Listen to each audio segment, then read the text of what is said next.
कौन है जो अपने धर्म का प्रचार नहीं करता है? अगर मुसलमान आई लो मोहम्मद बोलता है तो उसके ऊपर केस होगा, तो करो, अगर दम है तो हम पर केस।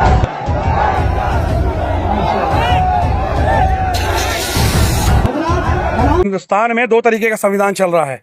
एक संविधान ऐसा है कि मुसलमानों को टारगेट करो, और एक संविधान ऐसा है कि मतलब सारे लोगों को आजादी दो, मुसलमानों के ऊपर जुल्म करने की आजादी दो। अगर ऐसा है तो संविधान को बदल दो। आर्टिकल 19 क्या है? 6 तरीके की स्वतंत्रता देता है हमको।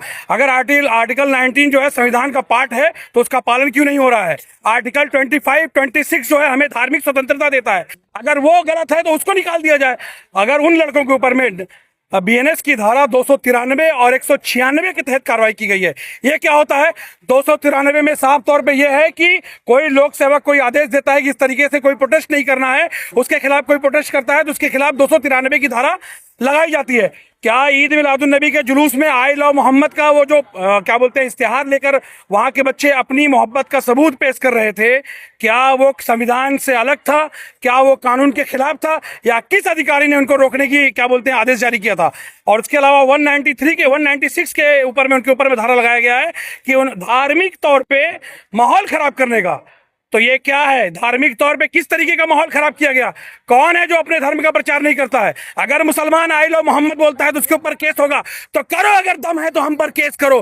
तुम्हारे में जितना दम है लगा लो। हम तो पैदा ही अपने आका सल्लल्लाहु अलैहि वसल्लम के सदके में हुए हैं, और इंशाअल्लाह ताला कुर्बान भी अपने आका सल्लल्लाहु अलैहि वसल्लम के सदके में। अल्लाह से दुआ है कि अल्लाह पाक हमको आप सल्लल्लाहु अलैहि वसल्लम के सदके में इस दुनिया से उठा ले। 4 तारीख का ये पूरा मामला है। अभी तक उन लोगों पर ठोस कार्रवाई नहीं हुई है, लेकिन जिन लोगों ने आई लव मोहम्मद का बैनर लगाया था उन पे कार्रवाई हो गई है।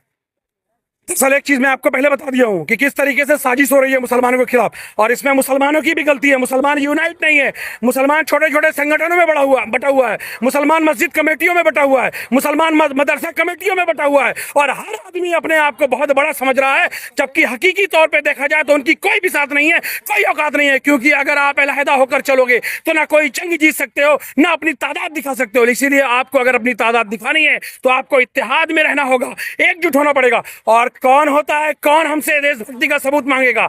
वो साला जो हमसे देशभक्ति का सबूत मांगता है वो पहले खुद देशभक्ति का सबूत दे, वो बताए कि वो देशभक्त है।